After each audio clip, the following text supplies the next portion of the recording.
This is the part A of the assignment 1. Over here first we select the file, which is this one, the 146 megahertz. That's the frequency which we are given, and we set it as the center frequency of the display, which is CF. That's the variable which we defined over here. That's set as 146, and we converted it to megahertz over here. Bandwidth is set as samp rate, which is the variable over here. That's given the value of 1.2 megahertz, which was given in our signal. Now we put the low pass filter over here, low pass filter, and the sample rate is set as samp rate, which is 1.2 megahertz as defined before, and cutoff frequency is 550 kilohertz, so that there won't be any additional frequency visible in the GUI sync display. I'll just show you that as well. So when I run the program over here, if we set this as max hold, stop the data, and then you can see this one is 550 megahertz, 0.550 megahertz, so that's converted to 550 kilohertz. And we add simple squelch over here, so that when we run the program, there is no static noise in the beginning of the signal and in the ending of the signal as well.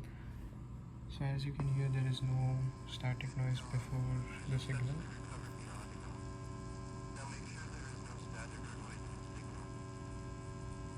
As well as not after the signal as well.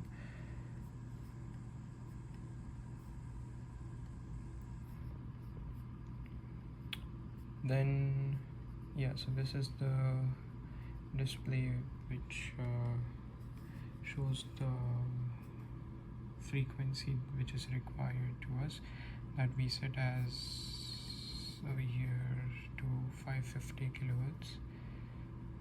So it shows before that, nothing after that, so that's the required we want to see.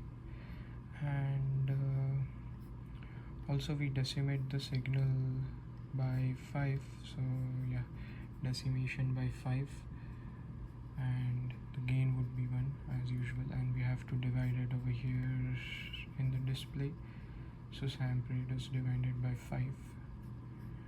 For 2.4 megahertz we use 10 as the decimation, so for 1.2 megahertz it would be 5, that's half of that. And this is the receiver, so this is basically demodulation of the signal. This is the quadrature rate, which is set as to the samp rate by the decimation we set it over here, bandwidth, so it's samp rate by 5. Same over here, so it's samp rate by 5.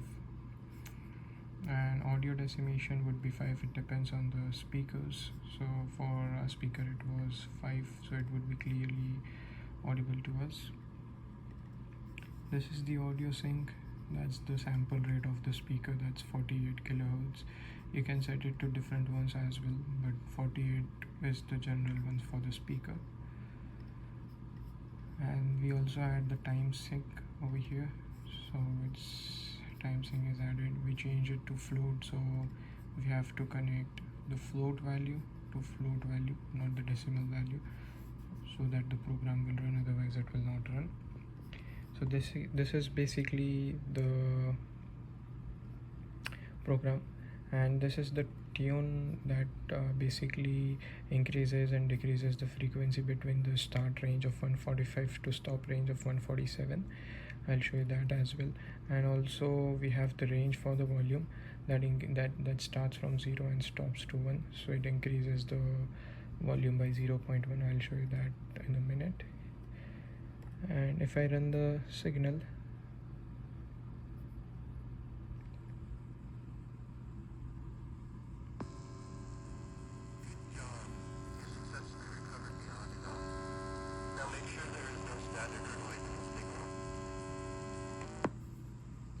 So this is the frequency I was talking about. You can decrease the frequency.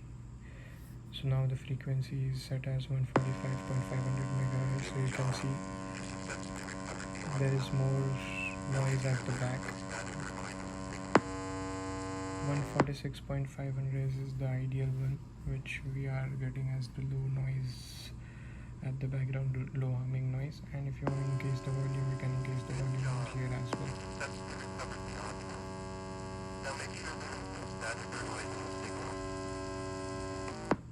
And decrease the volume, increase the volume. So how did I get this 146.5? It's given over here.